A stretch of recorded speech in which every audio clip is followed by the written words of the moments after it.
Burung berkicaulah senang, harum semerbaklah bunga di padang.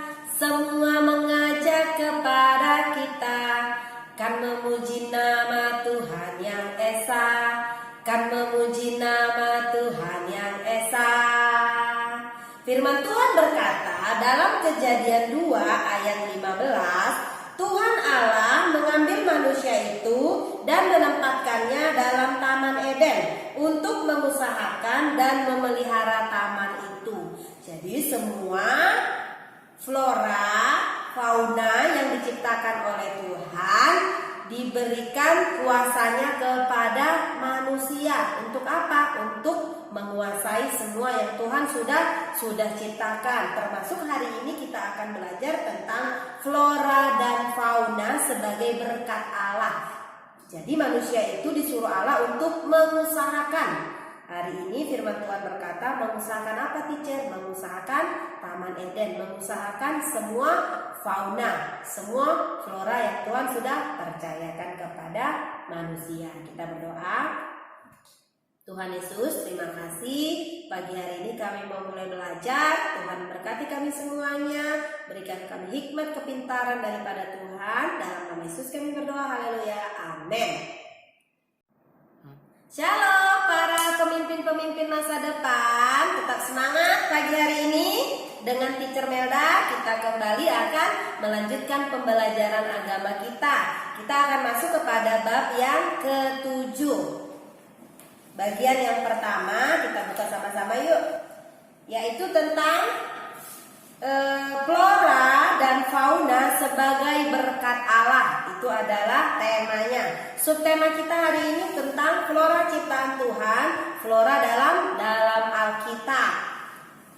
Allah menugaskan manusia untuk mengusahakan dan memelihara semua tumbuhan dan binatang ciptaannya. Nanti anak-anak bisa buka Alkitabnya di Kejadian 2 ayat yang ke-15. Tapi pada kenyataannya manusia seringkali mengabaikan firman Tuhan, tidak melakukannya.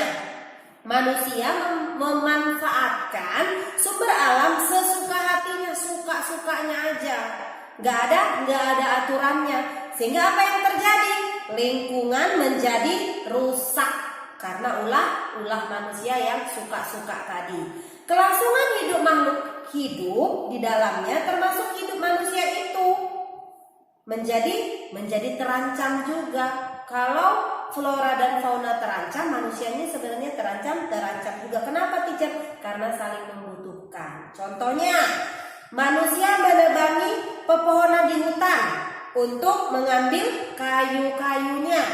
Mau dijadikan apa? Mau dijadikan lahan perkebunan dan pemukiman. Apa akibatnya? Akibatnya binatang-binatang hutan kehilangan tempat tinggal. Manusia bikin rumah, tapi rumah binatang-binatang nggak ada. Jadi binatangnya kemana dong? Jadi mereka juga dirugikan. Hewan dan binatang kehilangan tempat tinggal dan kehilangan sumber makanan. Kenapa? Kalau ditebangi faunanya semua, ditebangi pohon-pohonnya, tumbuh-tumbuhannya, jadinya hewannya makan apa? Nggak ada. Kenapa? Karena sudah ditebang oleh manusia. Manusia juga berburu binatang demi hobi dan mendapatkan uang. Jadi jumlah binatang populasinya akan semakin berkurang. Karena apa? Karena diburu oleh manusia. Padahal kan binatang itu juga berperan sebagai petani di hutan. Seperti apa teacher? Seperti gajah, orang hutan, terus burung enggang, dan ada hewan-hewan yang lainnya. Mereka akan berkurang banyak. Kenapa? Kalau hutannya dirusak, mereka akan pindah rumah lagi. Akhirnya akan berkurang. Jadi nggak heran kalau banyak tumbuhan dan hewan menjadi langka, bahkan terancam punah. Karena ulah siapa? Karena ulah manusia. Penebangan pohon yang tidak terkendali juga akan menyebabkan kekeringan. Apa yang terjadi lagi? Tanah bisa longsor. Terus tanahnya bisa menjadi gersang, nggak subur lagi. Karena tanah menyerap terlalu banyak sinar matahari. Karena nggak ada lagi yang mau mereka serap, yang diserap hanya sinar matahari. Tidak ada lagi yang bisa menyerap air hujan karena pohonnya udah nggak ada lagi. Belum lagi dampak buruk lainnya seperti apa, teacher? Seperti tadi teacher Melda sudah sebutkan di depan, tanah longsor bisa mengakibatkan banjir yang semuanya mengancam kelangsungan hidup manusia. Jadi ketika hewan dan tumbuh-tumbuhan terancam, manusia juga terancam sebenarnya karena saling membutuhkan satu dengan yang lainnya. Binatang dan tumbuh-tumbuhan di sekitar kita, mereka juga adalah ciptaan Tuhan yang harus dipelihara seperti firman Tuhan tadi. Manusia diberi tugas untuk menguasai dan memelihara mereka. Ada yang bisa untuk digunakan, ada yang tidak. Kalau semuanya digunakan, nanti apa dong yang tinggal di hutan? Apa dong yang untuk dimakan? Gitu ya. Jadi harus diseimbangkan. Manusia nggak boleh tamak. Tapi yang terjadi apa? Ketamakan atau kerakusan manusia merusak rancangan penciptaan Allah dan mendatangkan bencana. Karena manusia pada dasarnya nggak pernah puas. Udah punya satu, pengen punya dua. Udah punya lahan ini, pengen luas lagi. Oh, pengen diperluas lagi. Akhirnya apa? Hewan-hewan, tumbuh-tumbuhannya jadi punah deh. Tepat seperti yang dinyatakan di Hosea 4 ayat 3. Sebab itu negeri ini akan berkabung dan seluruh penduduknya akan merana. Juga binatang-binatang di padang dan burung-burung di udara, bahkan ikan-ikan di laut akan mati lenyap. Kenapa? Karena ulahnya manusia. Allah menjadikan manusia menurut gambar dan rupa Allah. Itu berarti Allah memperlengkapi manusia dengan pengetahuan dan kemampuan dan kekuatan untuk memelihara serta melestarikan alam ciptaan Tuhan, termasuk flora dan fauna yang kita pelajari hari ini. Flora dalam Alkitab. Ada berbagai jenis tumbuhan yang tumbuh di sekitar lingkungan rumahmu. Ada tumbuhan yang menghasilkan buah. Ada juga tumbuhan yang menghasilkan bunga. Ada tumbuhan yang bisa dimanfaatkan daunnya untuk obat, ada juga yang bisa dimakan daunnya untuk sayuran. Tahukah kamu bahwa ada juga tumbuhan yang disebut dengan rempah-rempah?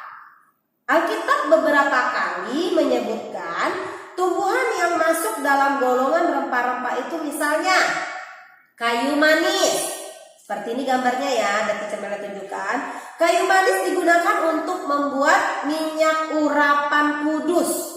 Ada di Keluaran 30 ayat 23. Dan untuk mengharumkan tempat tidur, tertulis di Amsal 7 ayat 17. Ada juga narwastu namanya. Narwastu ini digunakan sebagai pengharum badan dengan mencurahkannya di rambut. Jadi minyak narwastu itu untuk rambut. Maria pernah menuangkan minyak narwastu ini ke kaki Yesus dan menyekanya dengan rambutnya. Maria pernah melakukannya. Dia pakai rambutnya untuk ngelap pakai minyak narwastu itu. Apa yang dilap? Kakinya Tuhan Yesus. Seluruh rumah itu menjadi sangat harum karena minyak wangi tersebut. Pada waktu Yesus dan murid-muridnya memasuki Yerusalem, Yesus merasa lapar. Yesus juga sama kayak kita, pernah merasa lapar. Kemudian dia mendekati sebuah pohon ara yang tumbuh di tepi jalan. Ternyata pohon ara itu tidak berbuah. Pada zaman itu siapapun dapat memetik dan memakan buah pohon ara karena tidak menghasilkan buah. Tuhan Yesus mengutuknya karena Tuhan Yesus marah. Pohon itu gak menghasilkan buah, dia kering. Dia waktu Tuhan Yesus lapar nggak bisa memberikan apa yang Tuhan Yesus mau. Jadinya pohon aranya dikutuk. Terkutuklah pohon ara. Pohon aranya menjadi kering. Berikutnya, mur dan kemenyan adalah jenis tumbuhan yang digunakan sebagai obat. Kedua tumbuhan ini dipersembahkan orang Majus saat Yesus lahir. Jadi mur dan kemenyan ini dibawa ketika Tuhan Yesus baru lahir ya, sebagai bentuk persembahan mereka. Alkitab mencatat banyak tumbuhan yang bisa dimanfaatkan oleh manusia. Tuhan mempunyai tujuan atas setiap ciptaannya. Sudah sepatutnya kita mengucap syukur atas semua tumbuhan yang Tuhan sudah ciptakan kepada manusia. Tuhan telah menyediakan semua kebutuhan manusia jauh sebelum manusia diciptakan. Jadi manusia diciptakan hari ke-6. Sebelum manusia diciptakan, Tuhan sudah menciptakan apa yang menjadi kebutuhan manusia. Jadi kita harus bersyukur buat kebaikan Tuhan dalam hidup kita. Tugas kita sebagai manusia adalah menjaga ciptaannya, memelihara dan melestarikan flora dan fauna. Jadi lewat pembelajaran hari ini kita belajar untuk selalu bersyukur kepada Tuhan, menjaga semua ciptaan Tuhan agar tetap terjaga, tetap lestari ya. Pelajaran kita demikian hari ini ya. Untuk tugasnya, anak-anak di rumah, Teacher Melda hari ini kasih tugasnya gampang, hanya menulis ya. Tugasnya adalah kamu membuat ringkasan pembelajaran kita hari ini menjadi 1 halaman ya, minimal 1 halaman dalam buku tulis ya, dicatat di buku tulis.